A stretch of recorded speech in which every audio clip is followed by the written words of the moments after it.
tayo ay iisa. Ikaw, kayo, tayo. Iisa ang radyo, tayo ay iisa. Iisa ang nag-uugnay, iisang radyo ang pinakikinggan. Tayo ay magkaisa dahil tayo ay Pilipino. DZRH 87 tayo. Saan ka man sa mundo, tayo iisa. Tayo Pilipino. Serbisyong tapat sa iyo, DZRH.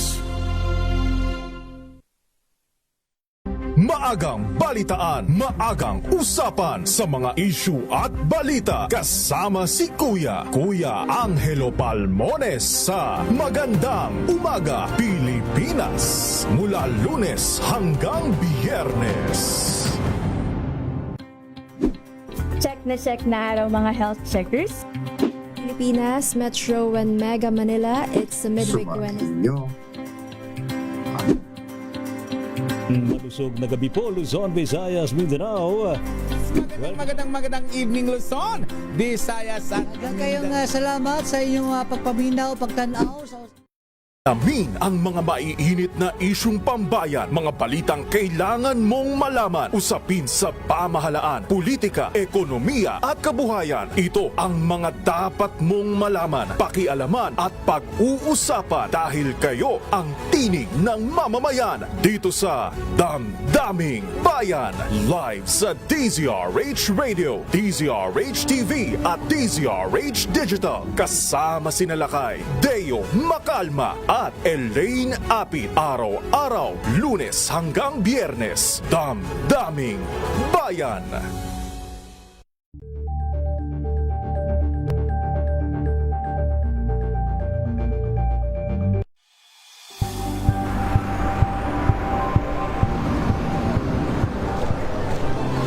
ating mga eksperto.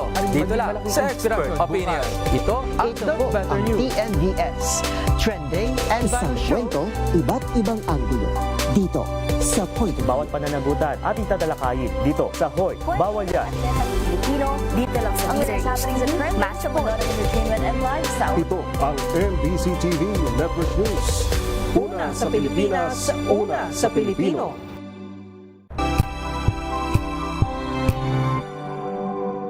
Hello, Washi! Laundry day na naman! Yay! Anong meron? Mancha ng chocolate, putik, may libag pa. Kaya natin yan!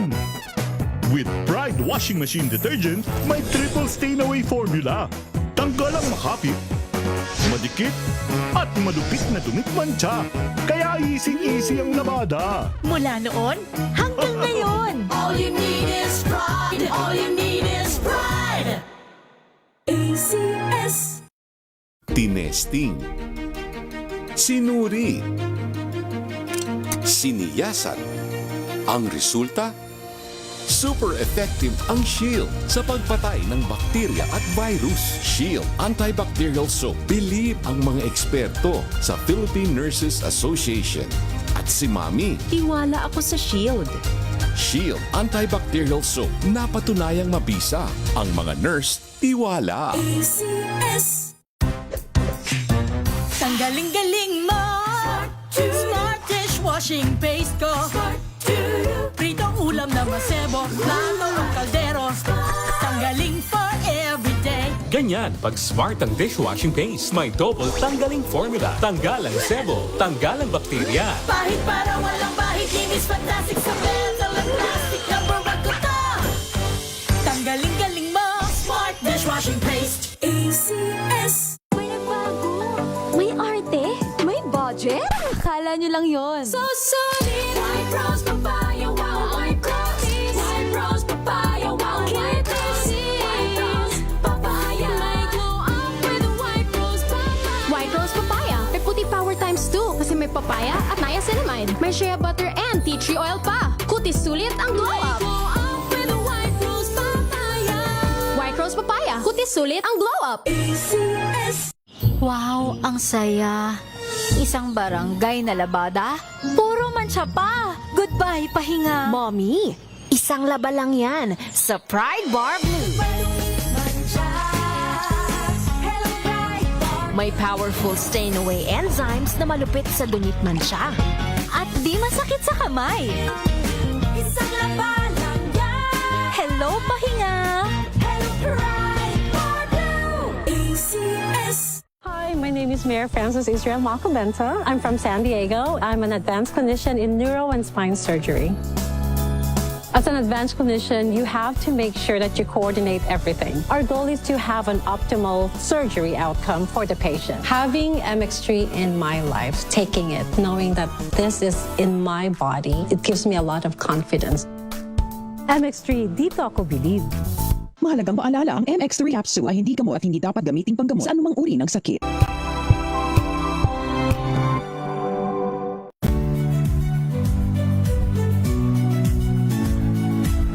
Magandang araw mga kaibigan. Ito po ang inyong balerina ng bayan, si Lisa Makuha Elizalde, na nag-aanyaya sa inyong samahan kami at ang aming mga espesyal na panauhin para sa kalahating oras ng masayang kwentuhan sa aming programang Art to Art, kung saan ang usapang sining at kultura ay para sa lahat. Huwag kaliligtaan, tuwing linggo, alas 3:30 ng hapon, dito lamang sa DZRH Radio, DZRH TV, at via online streaming.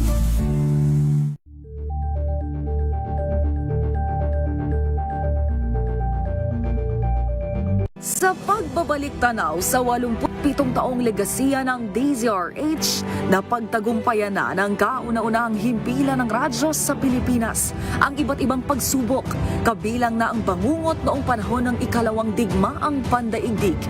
Impormasyong naihatid ng himpilang KZRH ang siyang naging kaagapay ng mga Pilipino at nakasama hanggang sa nakamit ang kalayaan. At nang muling mapas sa kamay ng mga Pilipino ang kasarinlan, nagbukas din ang panibagong yugto para sa himpilan. Mula sa KZRH na kalaunay naging DZRH, ang mga balita at impormasyon ang nagsilbing gabay ng mga Pilipino. Naging hudyat ito ng panibagong simula at patuloy na paglago, kasabay ng pagsilang ng mga programang nag-iwan ng bakas sa kasaysayan at sa puso ng bawat Pilipino. Balita pa rin ang nangunguna. Sasamahan ka ni DZRH Ace Reporter Val Gonzales. Linggo-linggo, pagsapit sa umaga, Mega Balita Linggo. Kasama si Val Gonzales. Mega Balita Linggo. Mega Balita Linggo.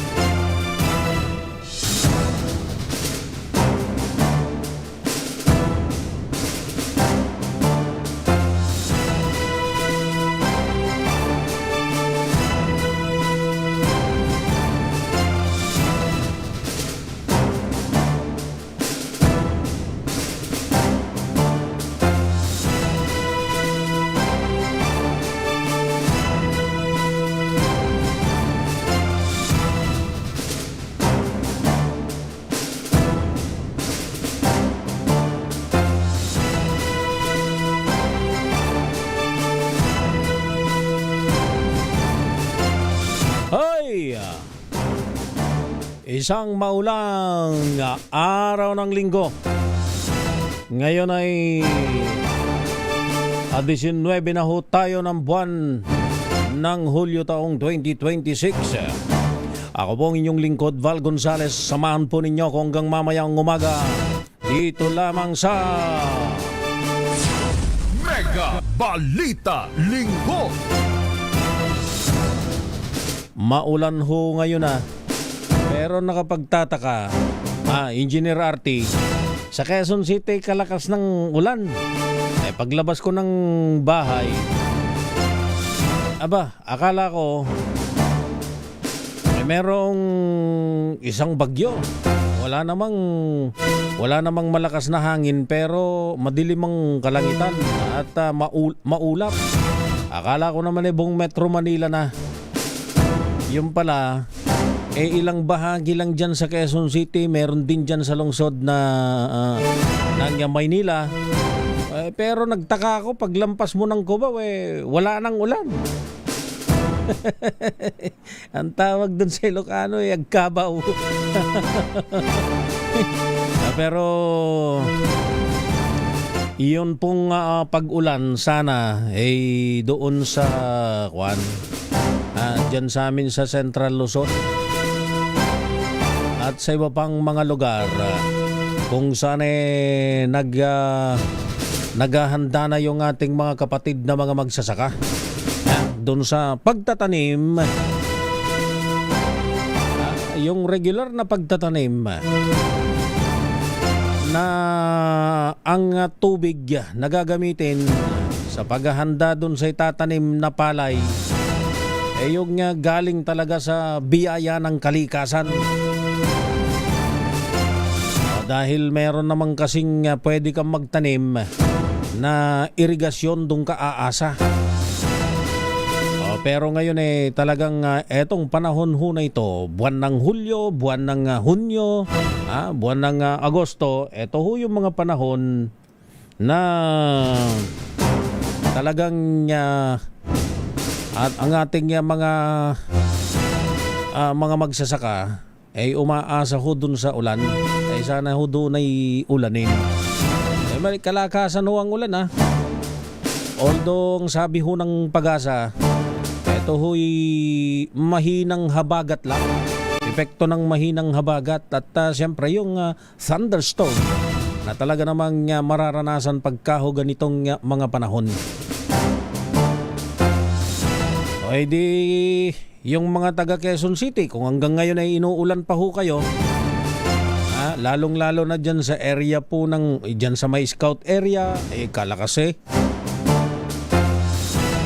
buhos yung ulan Although kaninang mga bandang alas 4 ng madaling araw ako'y galing ng Central Luzon, meron na hong senyales na talagang mag-uulan dahil may ulambon na ho ng mga bandang alas 4.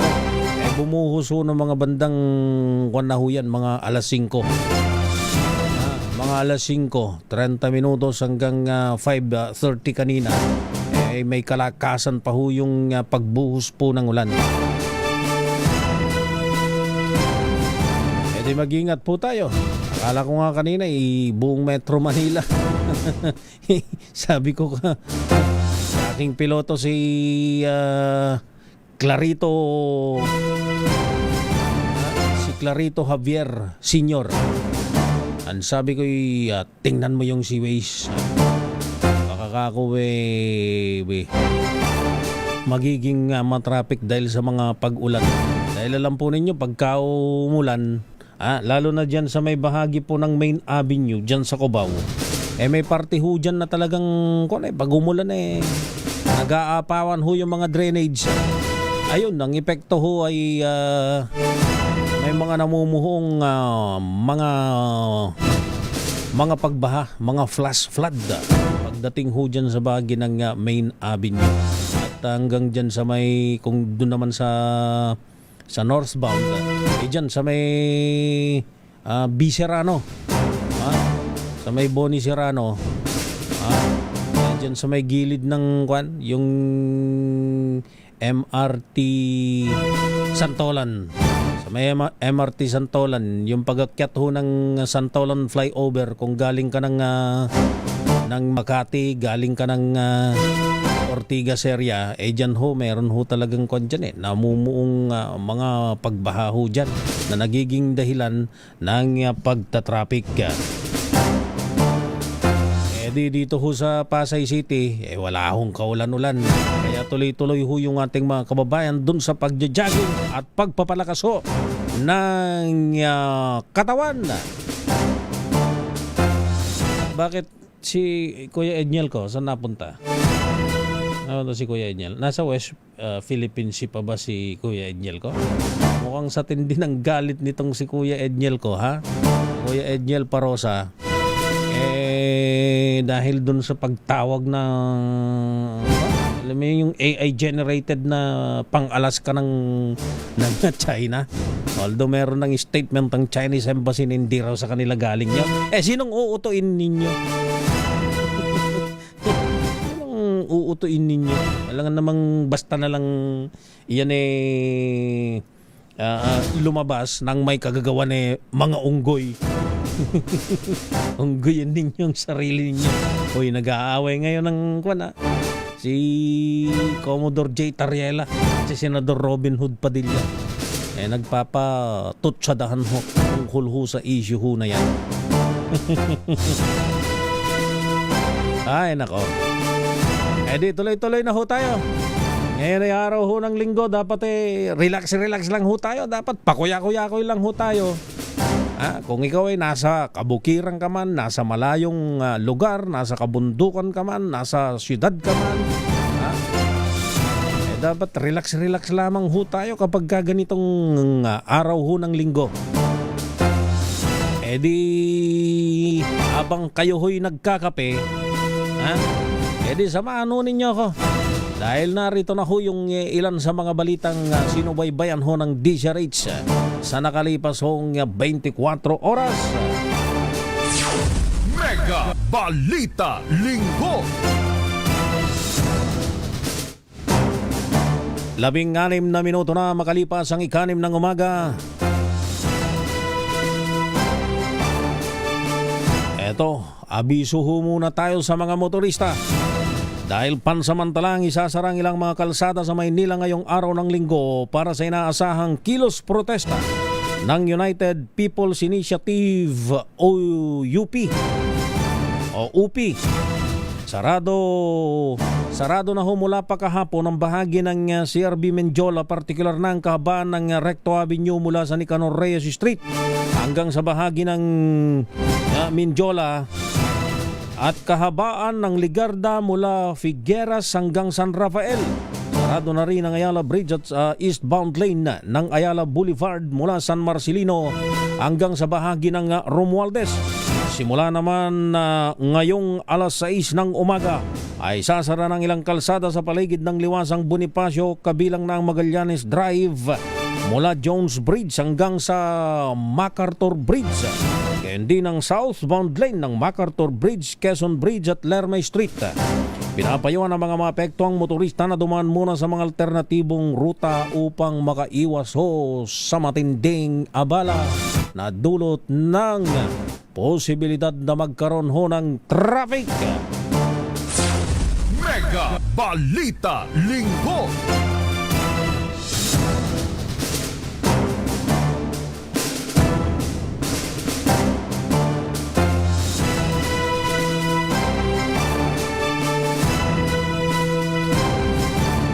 At sa iba pang mga balita, hindi bababa sa 44 na mga bansang kumikilala sa 2016 Arbitral Award sa West of Philippine Sea. Ayon kay Defense Department spokesman Assistant Secretary Arsenio Andulong, 27 mga nasyon ang umihiling ng pagrespeto sa arbitral ruling habang 17 iba pang bumaback up naman para kilalanin ito. Dahil dito pangako ng DND patuloy na magpapadala ng assets ang Armed Forces of the Philippines upang ipatupad ang legal text at maigiit ang rules-based international order. Ipapakita mano ng DND at AFP sa buong mundo ang aksyon nito'y batay sa ebidensya at hindi lamang sa dakdak at propaganda. Mega Balita Linggo. Ayun, yung sumulat ng istorya si Kuya Edniel hindi kulang Kuya Edniel, hindi lamang sa propaganda, dakdak at pambubuli. Mega Balita Linggo.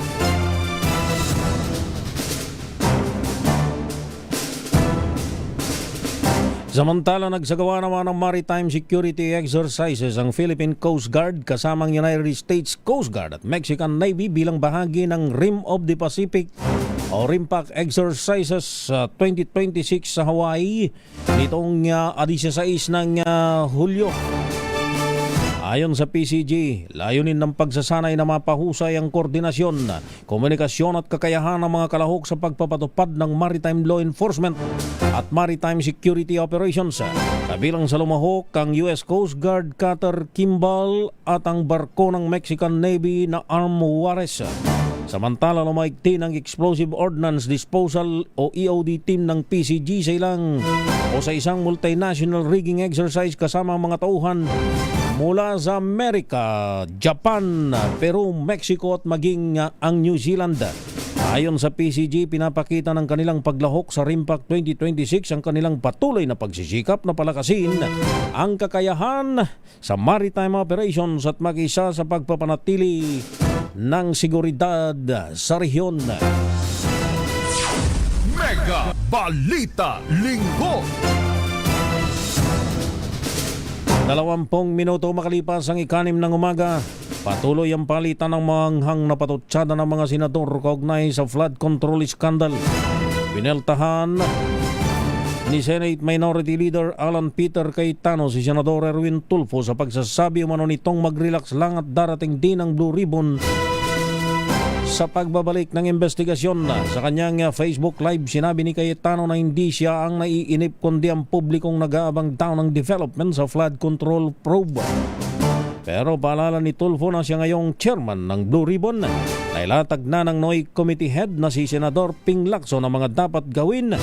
Bagay na nagresulta sa pagkaso sa kalyado ni Cayetano na si Senador Jingoy Estrada.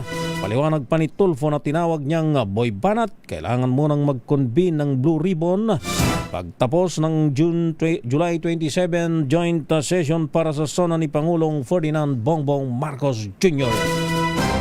22 minuto na makalipas ang 6 ng umaga. Muli tayong magbabalik makalipas ang ilang paalala. This time. Maulan man, no worries na amoy kulog ang damit. Charm Fabcon, bangong kumakabloom, tanggal amoy kulog sa bango ng Charm. Kaya gamit ko, Charm Fabcon with Bloom Fresh Technology. Kills 99.9% of kulob-causing bacteria. May aroma burst pa of thousands of flowers and berries. Ang sampay sa loob, no amoy kulob. Bangong kumakabloom sa Charm. Charm Fabcon. ACS. Sa lahat ng bagay, simula pa lang, siguraduhing max protection na. Kasi pag kulang ang proteksyon, baka madaling masira. Sa ngipin, dapat may max protection din. Max sa alaga ng Unique Toothpaste. With Max Protect Formula, help stop cavities before they start, while keeping breath fresh. Try Unique Maximum Fluoride Protection para max alaga, max protektado. ACS.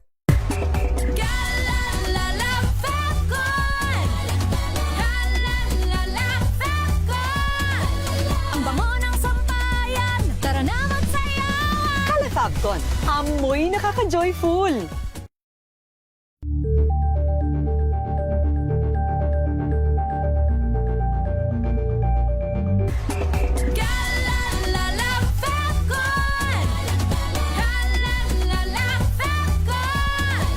Ang bango ng sampayan, tara na magsayawan. Kala Fabcon, amoy nakaka-joyful.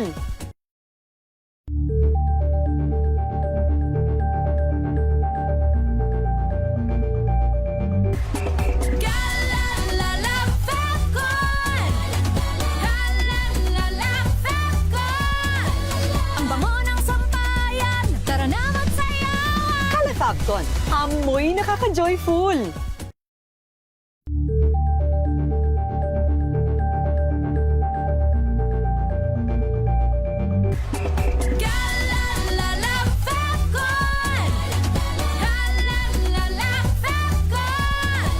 Ang bango ng sampayan, tara na magsayawan. Kala Fabcon, amoy nakaka-joyful.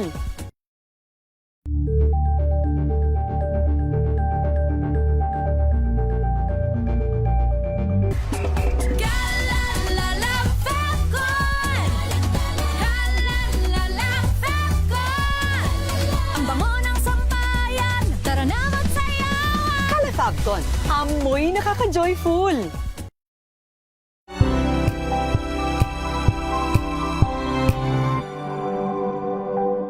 Champion na milyonaryo pa.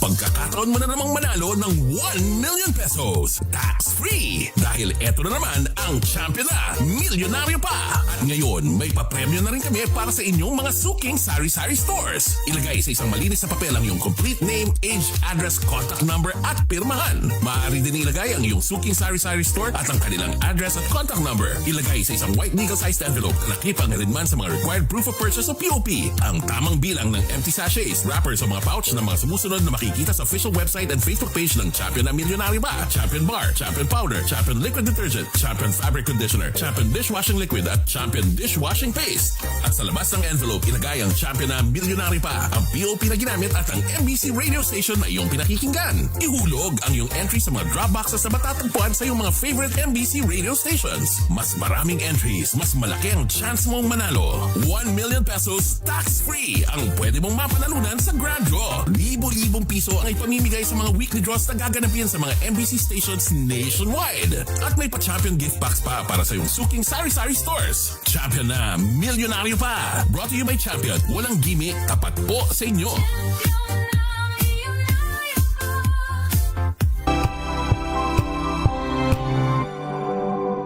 Ngayong ika-87 taon ang kauna-unahang himpilan ng radyo sa Pilipinas, ang DZRH, patuloy pa rin magbabalita, magseserbisyo at magbibigay pag-asa sa iba't ibang sulok ng bansa. 1994 nga nang inilunsad ang One Nation, One Station sa inisyatibo ni MBC Media Group Chairman Mr. Fred J. Elizalde. Kaabot ang nasa 97% ng populasyon sa Pilipinas gamit ang nationwide satellite broadcast.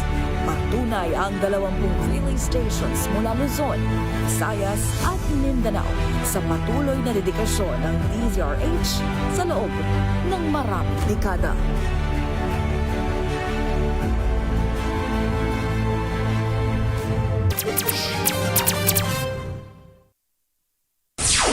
Mega Balita Linggo.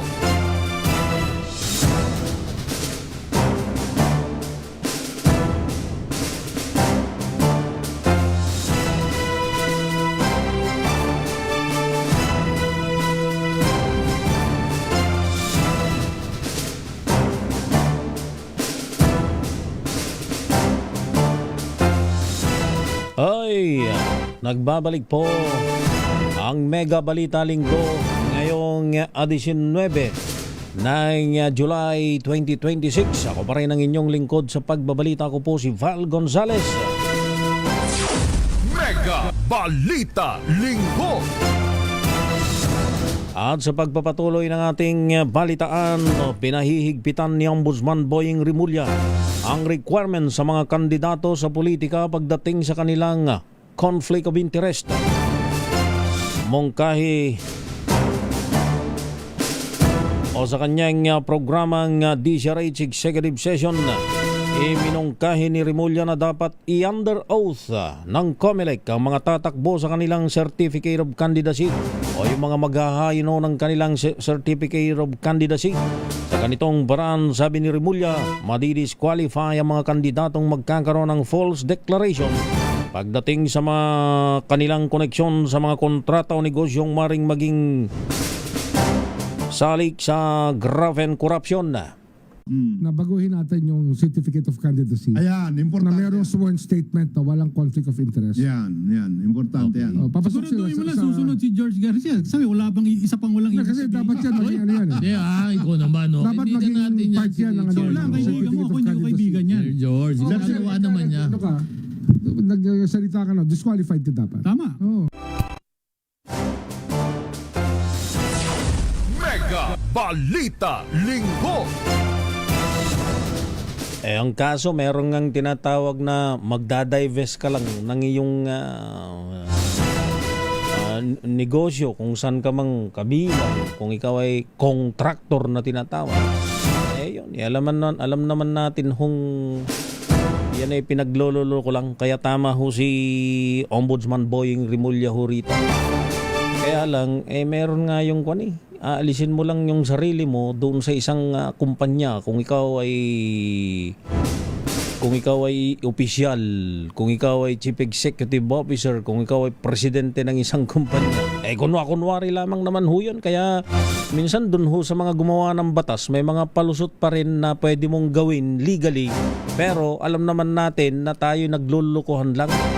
Kaya siguro ang gustong sabihin dito ni Ombudsman Boying Rimulya, yung totoo na talagang yung conflict of interest mo. Kung halimbawa, ikaw ay meron kang construction company, marami ho yan. Kung ikaw halimbawa ay may construction company, dati hindi ka naman politiko, nakakita ka ng isang, parang nakakita ka ng balon ng kwalta. Parang nakakita ka ng isang tawag dito, balon ng ginto. Nakakita ka ng kuweba ng kayamanan na pwede pala kung ikaw ay hindi ka naman dating politiko at ikaw ay may-ari ng isang construction company halimbawa, construction company, may pera ka naman. Sa matter of fact, nung hindi ka pa politiko, ang dami mong mga politiko na, ang dami mo ng mga trapo na binibigyan ng campaign na fund. Pwede ka naman palang tumakbo. Dahil ang requirements lang naman pagka ikaw ay tumakbo, ikaw ay naturally born Filipino citizen. Wala namang mabigat na requirements. Ayun, di tumakbo ka na mismo. Dahil kaya mo namang ponduhan yung iyong pagtakbo sa kung anumang pwesto. O halimbawa, national position, ikaw ay congressman doon sa lugar ninyo. Yung iba nga, party list lang, pero napaka-powerful. Di pinondohan mo yung sarili mo, para hindi ka masampahan ng kaso pagka yung kumpanya mo ang kumuha mismo o nakakaupo mismo doon sa mga proyekto pa ng ibang magiging kaibigan mo pag ikay nanalo na dyan sa kongreso. Di kunwari alisin mo ang sarili mo doon sa kumpanya mo. Magdadivest ka ng interest mo doon sa kumpanya mo. Sapat na ba yun? Hindi ho, dahil alam nga naman natin naglulukuhan lang. Yun ang gustong sabihin ho ni Ombudsman Boying Rimulya rito. Paano mo naman sasabihin pansamantala bang nakaupo ka? Mga pamilya mo pa rin yung nandun. Ganon ho yung nangyari sa lahat ho nung mga kontratista na naging congressman. Ang tawag nga ho kontraktor. Di sila na ang dami ho niyan. Wag na ho tayo magturuan kung sino. Hindi na ako magsasabi ng kung sino. Maging dyan ho sa local, dyan ho sa inyo. Di ba't ang dami hong mga nalalaman ho tayo na mga local officials, kahit nga ho mayor lang. May-ari po ng construction company. Hindi ba't lalo siyang lalaki? Lalo siyang lalaki. At hindi lamang nakakonsentrate na dun sa isang lugar. Dahil kapag ikaw ay official na, di ang dami mo ng mga kaibigang mga local government units. Ang pinag-uusapan pa lamang po natin ay pagiging local chief executive, pagiging mayor pa lang. Lalo na kapag ikaw ay naging congressman. Meron nga yun dyan sa may Northern Luzon Napakalawak ng kanyang impluensya. Multi-billion pesos lahat na ng mga roadworks sa projects, mga hindi lang basta flood control, maliit pa ho yan. Lahat ng mga pagpapagawa ng daan, di siya na ngayon. Dahil kaibigan niya na ang lahat, yun na, siya na. Ay, sus Marios Meron nga dati may isang hotel, hindi ko na ba sasabihin kung saan, basta dito sa Metro Manila. Merong isang hotel. Alam mo ba ninyo kung paano nila lutuin ho ang mga proyekto ng gobyerno? Nandun, meron silang grupo tuwing isang araw. Ang tawag sa kanila, the Thursday Group. Thursday Group. Akala mo naman yung yung sosyalan lang ng pansarili dahil pagod na sa trabaho bilang politiko na nagtatrabaho sa kanilang mga constituents at nagbigay naman sila ng isang araw para sa kanilang sarili na mag-RNR, rest and recreation. Hindi ho ganun eh. Doon ho nila niluluto yun hong mga proyekto na sa isip pa nga lang nilang gagawin pa lamang, alam na ho nila kung sino ho yung kukuha, kung sino ho yung mananalong mga kontraktor. Ang dami ho niyan, kaya panahon na ho siguro. Total, ang presidente naman yung nagsimula yung investigasyon ng flood control project sa kanyang nakaraang SONA mismo binanggit. Di palalimin na ho natin. Palalimin na ho natin yung investigasyon. Wag na ho tayong maglokohan. Yun ho yung gustong mangyari ho ni Ombudsman Boying Rimulya. Na higpitan yung requirements dun sa pagtakbo. Ay nako. Ang dami ho kasing ewan. Alam naman ho nating mga kababayan ho yan eh. Alam ho ng ating mga kababayan ho yan. Kaya lang, parang sa tuwing panahon ho ng eleksyon, kung sino lamang ho yung nasa mesa ho, nasa mesa. Kumbaga sa buffet ho ng pagkain, kung sino lang ang kung ano lang ho ang nakahain sa mesa, kung lahat ho sila ay bulok, mapagpipilian mo ron, di lahat bulok. Kahit sabihin pa ho nating nasa mga kamay nating mga butante ang pagbabago sa ating lipunan, ang pagbabago dito sa ating bayan. Pero dahil ho sa napakamahal naman ho ng ikangay pagtakbo, ang pagtakbo sa isang pwesto, kahit na pagiging alkalde, kahit na pagiging konsehal lang sa isang maliit na bayan, gagastos ka ng malaki. Kaya ho limitado lang yun hong naiyahain na pagkain o naiyahain sa mga butante na pagpipilian kung sino ho ang mamumuno. Bakit ba tayo gumagastos pa ng pagkalaki-laki dyan ho sa eleksyon na yan kung ang makikita lamang ho nating mga kakandidato alam naman na ho nating meron ho silang conflict of interest. Gagawin lamang ho yung kanilang pwesto para madagdagan ho yung kanilang kayamanan. Piling-pili na lamang naman ho yung kung sino yung tatakbo na talaga hong magdilingkod sa bayan. Ang laki-laki ho ng ginagastos natin sa eleksyon. Ba't hindi na lang ho natin higpitan ho talaga yung requirement sa katulad nung sinasabi ni Ombudsman Boying Rimulya. Higpitan ho natin yung requirements at wala na hong gagastos.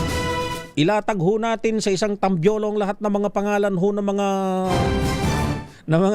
gustong tumakbo na kwalipikado batay doon ho sa paghihigpit na gagawin nung mga maghahain ho ng COC o ng Certificate of Candidacy para sa lahat ho ng pwesto. Ilagay na lamang ho sa tambyolo mga pangalan ho ng mga yan. Nandyan, higpitan na ho natin, isama na natin yung anti-political dynasty ho dun sa pamimili ho natin. Na kapag kaya sa dami na ho ng kanilang kamag-anak sa politika, ayun, pag napili, naigpitan natin yung requirements, ilagay na lamang ho natin sa isang tambyolo at bulahin na ho yan na parang weteng. Mega Balita Linggo. Hindi ba't mas maganda pa yon, Engineer Arte? Kaya sa pagkalaki-laki ng pondong inilalagay ho natin dyan, ang makikita mo lang naman ng mga kandidato pare-pareho. Wala namang mga pinag-iba mula pa noong ikay isinilang. Kaapu-apuhan na ho nila. At kung hindi man ho sumakabilang buhay pa yung kanononuan nilang politiko, sila pa rin ho yan.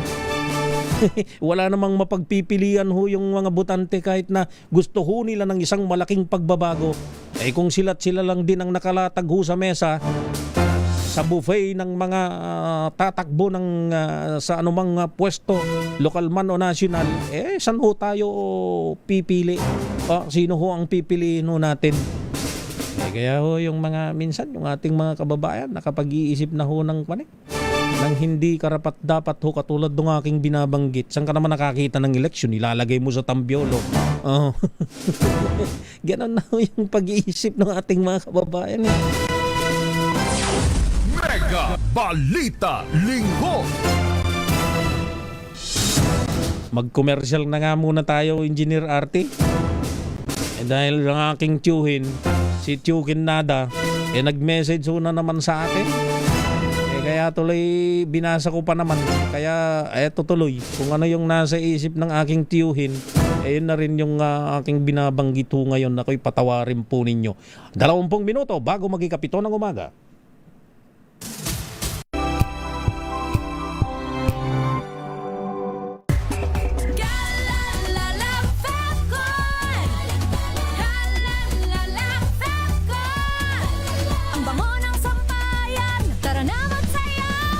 Calefacton, amoy nakaka-joyful.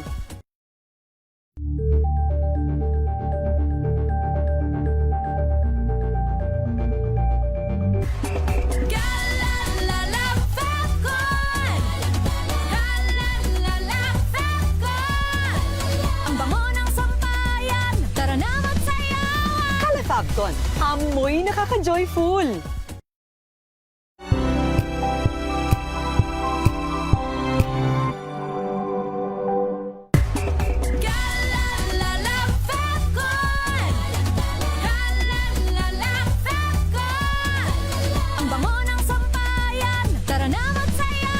Calefacton, amoy nakaka-joyful.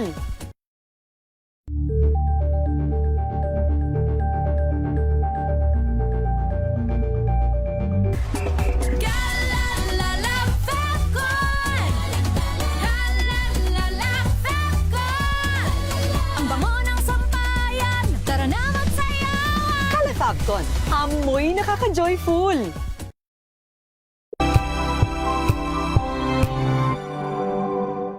Maagang balitaan, maagang usapan sa mga issue at balita kasama si Kuya Angelo Palmones sa Magandang Umaga Pilipinas mula Lunes hanggang Biyernes.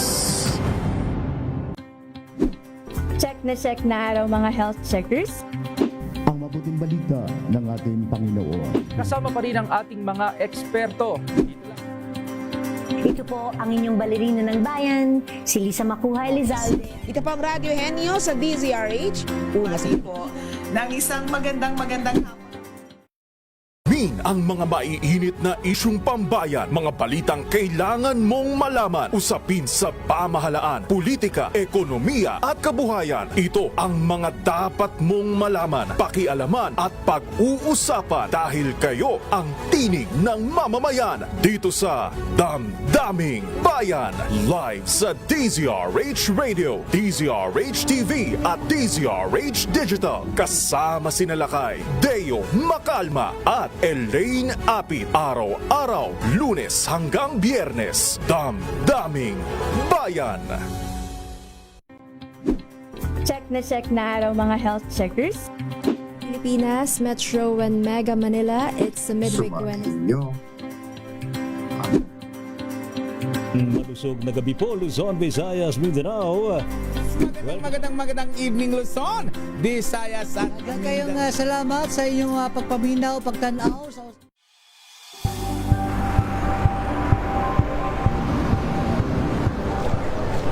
Pa rin ang ating mga eksperto. Dito lang sa Expert Opinion. Ito ang The Better News. TNDS.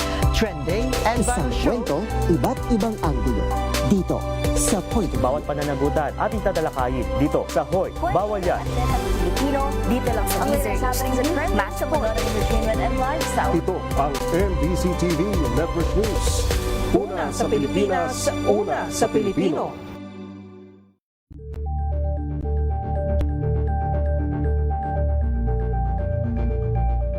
Tambalang Anthony Taberna at Jerry Baha ang gigising sa inyong umaga dahil lalatay ang humahagupit na diskusyon at komentaryo Lunes hanggang Biyernes sa 2x2.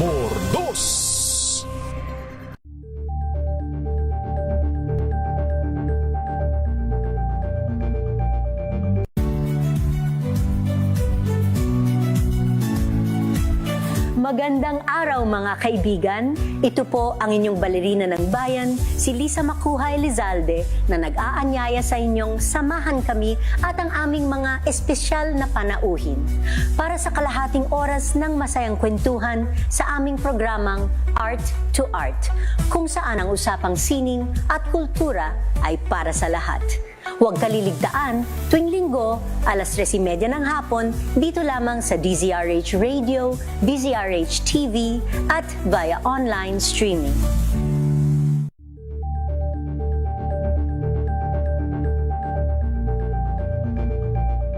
Sa pagbabalik tanaw sa 87 taong legasiya ng DZRH, napagtagumpayan na ng kauna-unahang himpilan ng radyo sa Pilipinas ang iba't ibang pagsubok, kabilang na ang bangungot noong panahon ng ikalawang digmaang pandaigdig. Impormasyong naihatid ng himpilang KZRH ang siyang naging kaagapay ng mga Pilipino at nakasama hanggang sa nakamit ang kalayaan. At nang muling mapas sa kamay ng mga Pilipino ang kasarilan, nagbukas din ang panibagong yugto para sa himpilan. Mula sa KZRH na kalaunay naging DZRH, ang mga Mega Balita Linggo.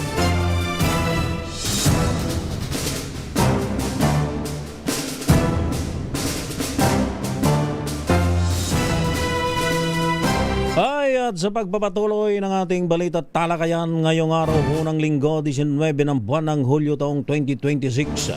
Ako pa rin ang inyong lingkod sa pagbabalita. Ako po si Val Gonzales. At meron na lamang tayong 14 na minuto bago magkakapito ng umaga. Tuloy pa rin ang kaso laban kina Senador Joel Villanueva at Senador Chis Escudero.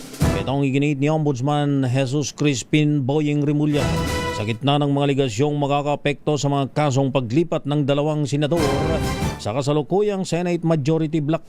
Si Villanueva ay pinangalanan ni DPWH Bulacan 1st District Engineer Henry Alcantara na umanay tumanggap ng 150 milyong pisong kickback mula sa multi-purpose building project sa lalawigan. Samantalang si Escudero naman ay naakusahan ding nakinabang umano ng pera mula sa flood control project sa bagay na mariing tinatanggi ng senador. Pagbibigay din ni Rimulya, nagpapatuloy pa rin ang mga case build-up laban sa dalawang senador. Sila may kasapi ng mayorya o minorya ng mataas na kapulungan. Alam po ninyo, sa totoo lang marami ho yung naiinip. Marami yung naiinip kasi nga ang Pangulo na mismong nagsabi na yan ay imbestigahan.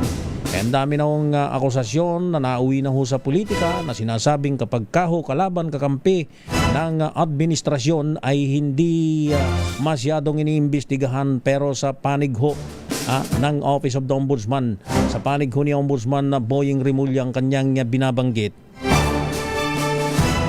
Yung kanyang laging sinasabi, antayin lamang ho natin. Tapos na ho yung mga binabanggit ni si Ombudsman na Rimulya, Boyeng Rimulya. Tapos na yung mga panahon na basta na lang sampa ng kaso para lamang ikangay pangbanat dun sa kung sino man yung sinasampahan ng kaso. Kahit na hindi Ombudsman initiative na investigasyon, kundi ang nakaugalihan ho kasi ang binabanggit ni Ombudsman Boyeng Rimulya dati-rate, lalo na kapag malapit na ho yung eleksyon, isang taon na lang ay eleksyon na. Ang dami hong mga nagsasampa ng kaso sa Office of the Ombudsman laban dun sa kalaban ng isang politiko. Kung hindi man napagutusan na magsampa ng kaso, yun ho'y panggulo, pambanat lamang ho talaga yun dun sa kung sino man ho yung sinasampan ng kaso, dahil nga nalalapit na yung ika nga ay eleksyon. Ang sabi ni Ombudsman Boyeng Rimulya, hindi na, wala na ho yung ganon. Yung bang dapat pag nagsampa ng kaso, sabi ni Ombudsman Rimulya, dapat coupled with evidences. Dapat ay puno tayo ng matitibay na mga ebidensya para ang kaso ay hindi lang basta maibasura at kalaunan madidismiss lang yung kaso. Wala na ho yung ganon. Kaya nga ho nung pag-upo ni Ombudsman Boyeng Rimulya, ang dami niyang nakitang mga kaso na nakabimbin lamang ho doon. Nakabimbin lang. Yung bang mga kaso na isinampa lang para masabing sinampa ng kaso, magpapa-presscon. O ngayon, gagamitin nung politikong nagsampa. Kung di man siya yung direktang nagsampa, o meron man siyang inutusan na magsampa ng kaso, nangyayari ho talaga ho yan. Yan ho ang realidad. Yan ay pambanat lang. Ayan, may kasong sinampayan sa ombudsman. Iboboto ba ninyo yan? Ganyan ho ang nangyayari sa politika rito sa ating bansa. Kaya ang gusto ni Ombudsman Remulla, yung kasong may totoong sapat na batayan para hindi lamang ho basta ito ay maibabasura din kalaunan. Kaya antay-antay lamang ho tayo. Marami pa. Ang sabi nga ni Ombudsman Boying Remulla, marami pang mga sasampahan. Nandyan si dating Speaker Martin Romualdez. Ang kaso laban sa kanya inihahanda na. At yun naman ang inaantay ng ating mga kababayan. Mega Balita Linggo. 9 na minuto bago mag-ikapito ng umaga, dumistansyang gobyerno ng China sa inilabas na video ng state media na naglalarawan sa mga Pilipino bilang unggoy o sunod-sunuran. Sa maikling sagot, sinabi ni Chinese Foreign Ministry spokesperson Lin Jian na hindi akto sa gobyerno ang ipinablish na video ng China Daily. No comment naman ang opisyal sa pagkondena ng Pilipinas sa video at panawagang alisin ang nabanggit na content. Kasabay nito ay ginitnili ng posisyon ng China na hindi kinikilala ang 2016 arbitral ruling na pumapanig sa Pilipinas sa isyu ng West Philippine Sea. Mega Balita Linggo. Sa iba pang mga balita, inikayat naman ni Senador Risa Ontiveros ang Malacanang na ipatawag ang Chinese Ambassador kaugnay ng monkey AI-generated video. Ayon kay Ontiveros, hindi dapat gawing katatawanan o tanggalan ng dignidad ang mga Pilipino. Nananawagan din ang Senador sa international community na kondinahin ang aniyay mapanganib na propaganda ng China. Gid ni Ontiveros, dapat humingi ng public apology ang gobyerno ng China at ang anumang hindi pagkakasundo ay dapat idaan sa diplomasya at international law at hindi sa propaganda. Mega Balita Linggo. 8 minuto na ho bago magikapito ng umaga. Sinagot naman ni Philippine Coast Guard spokesperson for the West Philippine Sea, J. Tariela, si Senador Robin Padilla matapos itong akusahan sa ginawang wartime propaganda ng transparency campaign sa West Philippine Sea. Ayon kay Rear Admiral Tariela, hindi propaganda ang kanilang transparency initiative, kundi para nito upang maipakita sa buong mundo ang umano'y panghaharas at agresibong kilos ng China. Binigyang din ni Tariela na hindi sila ang lumilikha ng insidente sa West Philippine Sea, kundi idinodokumento lamang ang mga ito. Tinutulan din ni Tariela ang pahayag ni Padilla na unggoy tayong lahat sa pananaw ng white supremacists. Ayon kay Tariela, hindi ito usapin ng pananaw ng white supremacists, kundi ng bidyong inilabas at pinapalaganap umano mismo ng Chinese media. Aniya bilang Pilipino, hindi niya kailanman tatanggapin na tawaging unggoy ang kanyang lahi at hindi rin niya hayaang insultuhin ang mga susunod na henerasyon ng mga Pilipino. Nauna rito sinabi ni Padilla na ang transparency campaign ni Tariela ang nagpalala sa tensyon sa West Philippine Sea at iginiit na hindi dapat bumaba ang Pilipinas sa antas ng umano'y propaganda. Mega Balita Linggo. At sa iba pang mga balita, handa ng kampo ni Vice President Sara Duterte na i-cross-examine si National Bureau of Investigation Director Melvin Matibag. Ang huling testigo ng prosekusyon para sa Article 4 sa nagpapatuloy na impeachment trial ng pangalawang Pangulo. Ayon kay Defense Spokesperson Michael Poa, pinaghahandaan na nilang testimonya ni Matibag at handa silang subukan ang kredibilidad ng kanyang mga pahayag sa pagdinig na isinagawa noong July 12. July 21. Samantala sinabi ni Matibag na handa siyang humarap sa Senado at tumistigo kaugnay ng investigasyon ng NBI sa umano'y grave threat ni BP Sara kina Pangulong Ferdinand Marcos Jr., First Lady Lisa Araneta Marcos at dating House Speaker Martin Romualdez. Inaasahan naman ng House Prosecution Panel na magiging mahalagang testimonya ni Matibag kaugnay ng sinasagawang investigasyon ng NBI sa naturang kaso.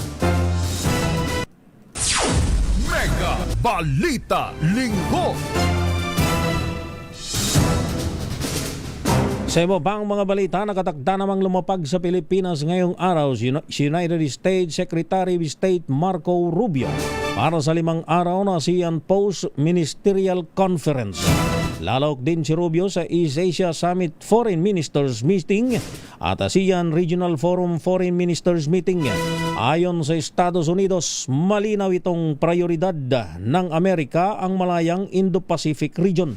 Gagamitin naman ni Rubio ang tripo pang mapaigting pangugnayan ng US at ASEAN, maging ang partnership ng bansa sa Pilipinas.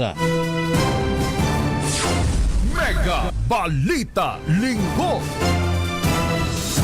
5 minuto bago mag-ikapito ng umaga, aprobado na ni Pangulong Ferdinand Bongbong Marcos Jr. ang karagdagang 300 milyong pisong pondo para sa industriya ng ubi sa taong 2027. Sa Zona 2026 series ng DZRH Special on Saturday, sinabi ni Agriculture Secretary Francisco Chu Laurel Jr. na gagamitin ang pondo para magtayo ng mga nursery na magpaparami ng pananim ng ube para sa mga magsasaka. Maglalabas din aniya ang DA ng color chart upang matukoy ang tamang kulay ng ube na pasok sa pandaigdigang pamantayan. Target ng DA na gawing #1 producer at exporter ng ube sa buong mundo ang ating bansa. The President has just approved additional funding for the ube industry, no, at the tune of about 300 million pesos for 2027. So, nako, malaking boost yan sa ube, and we want to be the #1 in ube sa mundo. No? Of course, among others, meron tayo sa coffee, magaganda mga kape natin, at ang laki ng export potential natin na ngayon. I'm confident to say that we will achieve that very soon na makakapagtuloy-tuloy tayo ng export at maayos natin yung ating supply chain. Mega Balita Linggo. Meron na lamang tayong 3 minuto bago mag-ikapito ng umaga. Nagbabala naman ang Bureau of Customs sa publiko laban sa dumaraming love scam, kung saan niloloko ang mga biktima na magbayad ng pera para umano'y mailabas ang isang parcel o regalo na sinasabing nakahold sa customs. Ayon sa BOC, nagsisimula ang modus sa pagpapakilala ng scammer sa social media, messaging apps o online dating app platforms. Kapag nakuha ng tiwala ng biktima, sasabihin itong nagpadala siya ng mamahaling regalo mula sa ibang bansa. Pagkaraan ito, may magpapanggap na empleyado opisyal ng BOC at sasabihin kailangan magbayad ng customs duties, buwis at iba pang bayarin bago mailabas ang parcel. Nilinaw ng BOC na walang sino mang opisyal o empleyado nito ang otorisadong tumanggap ng bayad sa pamamagitan ng personal na bank account, e-wallet o money remittance services. Inikayat din ng BOC ang publiko na agad iulat ang anumang kahinahinalang tawag, mensahe o email na gumagamit ng pangalan ng ahensya upang manghingi ng bayad. Mega Balita Linggo.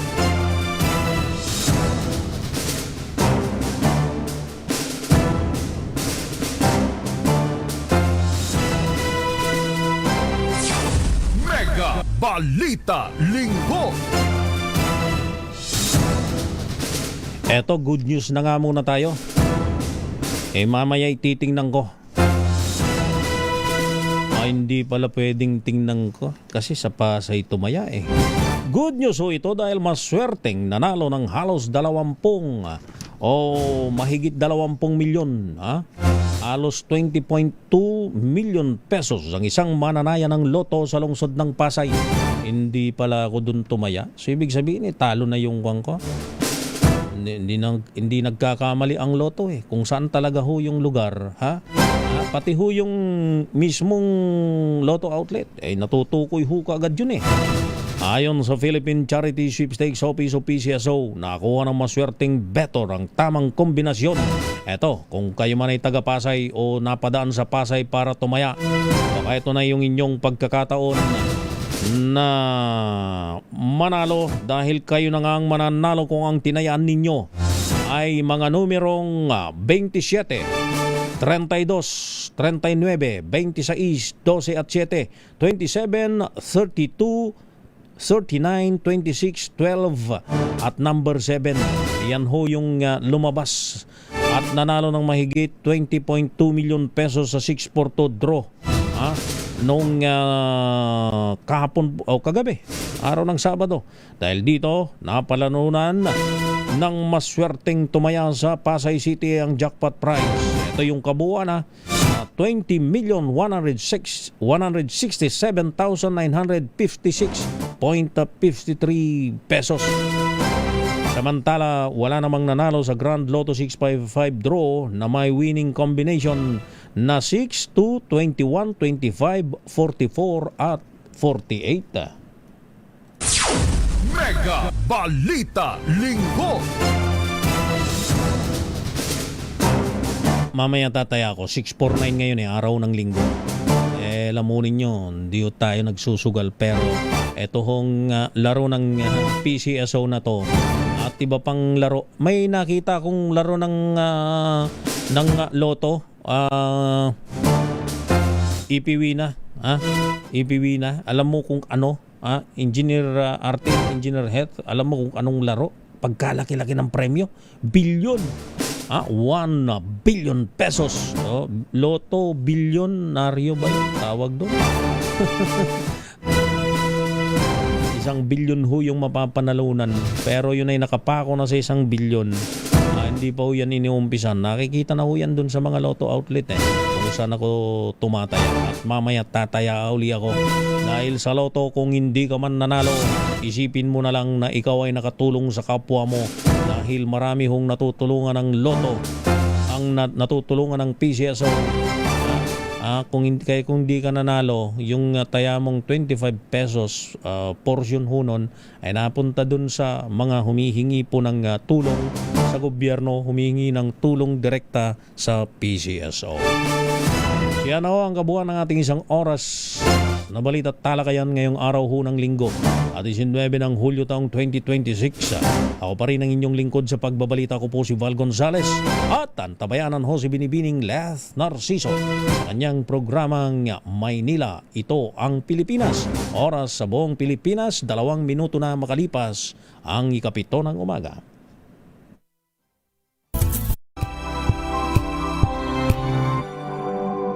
Ngayong 87 taon ng kauna-unahan, DZRH.